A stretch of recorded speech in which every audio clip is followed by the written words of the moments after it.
Welcome to the channel of Agriholics. तो आज हम लोग पढ़ेंगे एमएसपी। एमएसपी क्या है? एमएसपी क्या है? तो एमएसपी क्या है ना, एक प्री अनाउंस्ड एश्योर्ड प्राइस है जो गवर्नमेंट जिस रेट पे फार्मर से जो भी फसल वो उपजाएगा उसको खरीद लेगा। एक तरह का सेफ्टी नेट है अगेंस्ट प्राइस क्रैशेस। अगर मान लीजिए उस फसल का गिर जाता है तो एक तरह का सेफ्टी है कि इतने तो स्टैट्यूटरी प्राइस पे, वैधानिक प्राइस पे हम खरीद लेंगे। ए पिलर ऑफ फूड सिक्योरिटी, और जिससे कि इंश्योर करता है कि फूड सिक्योरिटी बना रहे।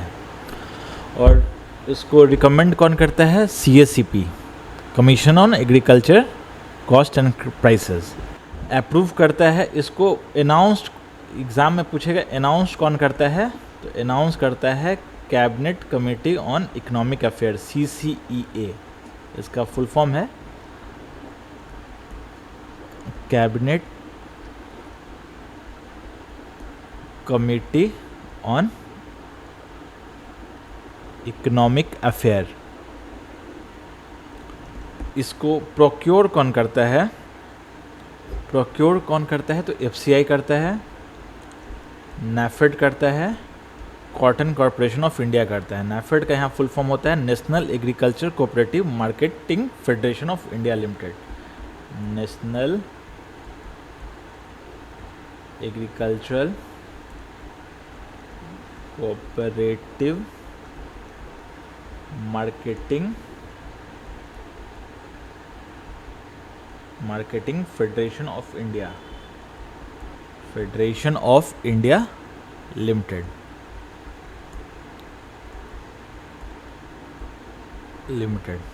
कृषि सहकारी संस्था है, 1958 में बना था। 1958 में बना था। तो ये तीनों मिलके प्रोक्योर करते हैं। ये दलहन, ये पल्सेस, ऑयलसीड प्रोक्योर करता है, और cotton corporation of India cotton करता है। अभी एक प्रोटेस्ट हुआ था मध्य प्रदेश में। उसमें क्या था कि अब जो प्रोड्यूस कर रहा है किसान, उसका बस 25% ही सरकार MSP प्राइस पे खरीद, तो फिर इसको बढ़ा के 60% किया गया। इसमें क्या है ना, MSP में 22 क्रॉप है, 22 क्रॉप है, मैंडेटेड क्रॉप्स हैं, प्लस एक FRP देते हैं शुगर केन के लिए। इसको बोलते हैं fair and remunerative prices. Fair and remunerative price. कैसे किया MSP, कैसे कैलकुलेट किया जाता है? तो अभी जो करेंट मेथड है ना, MSP हमको देना है 1.5 गुना A2 प्लस FL से। तो A2 प्लस FL क्या है? A2 मतलब जो डायरेक्ट पेड आउट एक्सपेंसेस हैं फार्म के, जो भी खेत पे एक्सपेंसेस, जैसे सीड खरीदने में एक्सपेंस हो रहा है, फर्टिलाइज़र में हो रहा है, लेबर रख रहे हैं, या तेल लग रहा है ट्रैक्टर और जो भी हार्वेस्टर, ये सब में, उसका 1.5 गुना A2 और प्लस FL। और जो फैमिली लेबर लग रहा है जिसको पैसा नहीं देना पड़ा, इन दोनों को जोड़कर उसका। लेकिन मांग जो किसान कर रहे हैं, जो नेशनल कमीशन ऑन फार्मर है, नेशनल कमीशन ऑफ फार्मर जो MS स्वामीनाथन ने जो रिकमेंडेशन दिया था, उसके अकॉर्डिंग है कि आप A2 प्लस FL प्लस जो भी रेंट और इंटरेस्ट आ रहा है, आप जो कैपिटल आपका है, जैसे मान लीजिए ट्रैक्टर पे जो रेंट और इंटरेस्ट आ रहा है, A2 प्लस FL को उसके बराबर नहीं तो उससे ज़्यादा कम से कम दिया जाए। ठीक है? तो MSP कितने क्रॉप पे दिया? तो सीरियल्स क्रॉप 7 क्रॉप होते हैं, पैडी, वीट, बार्ली, ज्वार, बाजरा, मेज, रागी। पल्सेस में 5 ग्राम, अरहर जिसको तूर भी कहते हैं, मूंग, उड़द, लेंटिल। ऑयलसीड में ground, mustard, soybean, sunflower, sesamum, safflower, niger seed. Fibre में आपको रॉ कॉटन, रॉड जूट और कोपरा, इतने पे दिया जाता है। ये बिफोर द सोइंग सीजन किया जाता है। खरीफ के पहले खरीफ का आ जाएगा, रबी के पहले आएगा, तो 2 बार आता है। Before the sowing of crop, sowing of crop कि मतलब किसान इससे भी अपने क्रॉपिंग पैटर्न को चेंज कर सके कि MSP किसका ज़्यादा है, उस हिसाब से हम फसल लें, किसान फसल लें। ठीक है? अब देखो इसका क्या है, MSP पे इतना बोझ क्यों है?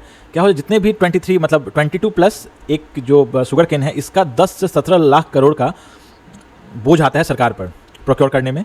तो जिससे क्या होता है कि और सब जो इंफ्रास्ट्रक्चरल जो डेवलपमेंट है एग्रीकल्चर की, उस पर काम नहीं हो पाता, रिसर्च और डेवलपमेंट पे भी पैसा नहीं चला जाता। ज़्यादा 10 से 17 लाख करोड़ इसी में चला जाएगा, तो और सब जगह खर्चा क्यों करेंगे। फिर मार्केट डिस्टॉर्ट हो जाता है, a binding price floor block sales below MSP मतलब एमएसपी के नीचे नहीं बिकता है, pushing government toward being the sole buyer, जिससे कि गवर्नमेंट ही बस एक सोल बायर हो जाता है, एमएसपी के नीचे बेचा जाता है तो हल्ला हंगामा चालू हो जाता है। और क्रॉपिंग डिस्टॉर्शन हो जाता है, जैसे मान लीजिए कि राइस और वीट का ज़्यादा प्रोक्योरमेंट हो जाता है। Assured rice and wheat procurement drives monoculture over pulses. Rice और वीट का ज़्यादा प्रोक्योर करते हैं तो मोनोकल्चर की स्थिति वो हो जाती है कि ज़्यादा लोग राइस और वीट ही लगाते हैं, तो पल्सेस ऑयलसीड और हॉर्टिकल्चर के कंपेयर में मोनोकल्चर का एक कंडीशन आ जाता है, जिससे कि हम लोग पल्सेस में सेल्फ सफिशिएंसी नहीं है, ऑयलसीड में सेल्फ सफिशिएंसी नहीं है और हॉर्टिकल्चर में भी सेल्फ सफिशिएंसी नहीं है, जिसलिए आत्मनिर्भरता इन पल्सेस चला रहे हैं। ऑयलसीड के लिए भी 2 योजना है, नेशनल मिशन ऑन ऑयलसीड, एक ऑयल पाम करके है। और देखिए फिर इकोलॉजिकल स्ट्रेन आ जाता है, जैसे अगर पैडी लगाएंगे पंजाब हरियाणा में तो वाटर इंटेंसिव है, जिससे ग्राउंड वाटर का डिप्लीशन होने लगता है। और स्टबल बर्निंग, बाद में लोग पराली जलाने लगते हैं गेहूं लगाने के लिए, तो उसमें स्टबल बर्निंग का कंडीशन आता है, जिससे कि दिल्ली और हरियाणा में वो पोल्यूशन हो जाता है। और जो एमएसपी के बारे में कहा गया है कि 6% ही फार्मर बेनिफिट किए हैं एमएसपी प्रोक्योरमेंट से। ये 2015 में शांता कुमार कमेटी की रिपोर्ट आई थी, उन्होंने बताया था कि बस 6% फार्मर ही एमएसपी का फ़ायदा उठा पाए हैं। तो इसलिए भी एमएसपी को और डाउट माना जाता है कि मतलब एमएसपी सबको नहीं मिल पा रहा है। और स्टोरेज कांस्टेंट भी है, उतने हमारे पास साइलोज नहीं है। क्या होता है कि प्रोक्योर तो कर लेते हैं और पीडीएस में उतना दे नहीं पाते हैं, तो हमारे पास एक्स्ट्रा जो फूड ग्रेन स्टॉक होता है वो बफर जो होते हैं, या तो उसका कॉस्ट ऑफ स्टोरेज बढ़ जाता है और नहीं तो बर्बाद हो जाता है। बहुत बड़ा देखे होंगे कि इतना गेहूँ रखे रखे सड़ गया, पानी में भीग गया।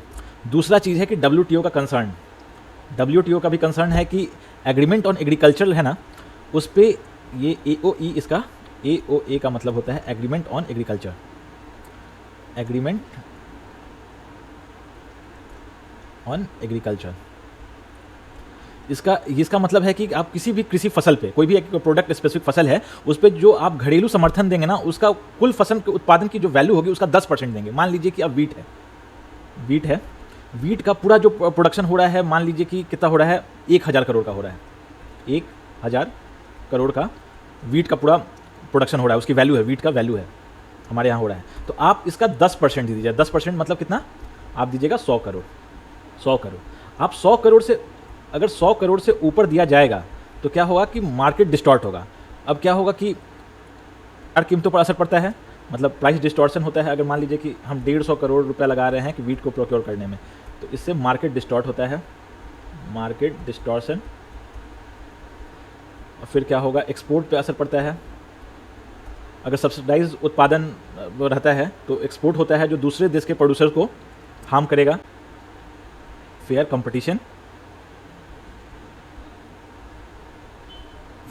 नहीं रह जाएगा। डब्ल्यूटीओ चाहता है कि देशों की जो डोमेस्टिक सब्सिडीज़ है उससे इंटरनेशनल ट्रेड डिस्टॉर्ट ना हो, इंटरनेशनल ट्रेड है वो डिस्टॉर्ट ना हो, इंटरनेशनल ट्रेड डिस्टॉर्ट ना हो। तो एग्रीमेंट ऑन एग्रीकल्चर में 10% तक का ही आप मतलब सपोर्ट दे सकते हैं। आप एमएसपी के अलावा क्या कर सकते हैं, तो हम एक डायरेक्ट बेनिफिट ट्रांसफर दे रहे हैं, पीएम किसान बेनिफिट्स दे रहे हैं, पर एक डायरेक्ट इनकम सपोर्ट दे दीजिए उनको।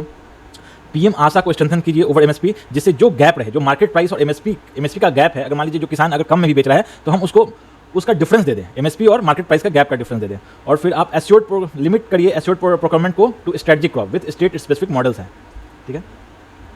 क्रॉप डाइवर्सिफिकेशन की तरफ इंसेंटिवाइज करिए किसानों को, जैसे कि इंसेंटिवाइज करिए पल्स लगाएं, ऑयलसीड और मिलेट्सरियन, जिस through agro climatic planning. Contract farming को बढ़ावा दिया जाए। फिर एग्री इंफ्रास्ट्रक्चर फंड, ई नाम, एफपीओ, कोल्ड चेन और क्लाइमेट रेसिलियंट रिसर्च पे काम किया जाए, जिससे कि एक तरह का रिसिलियंस है।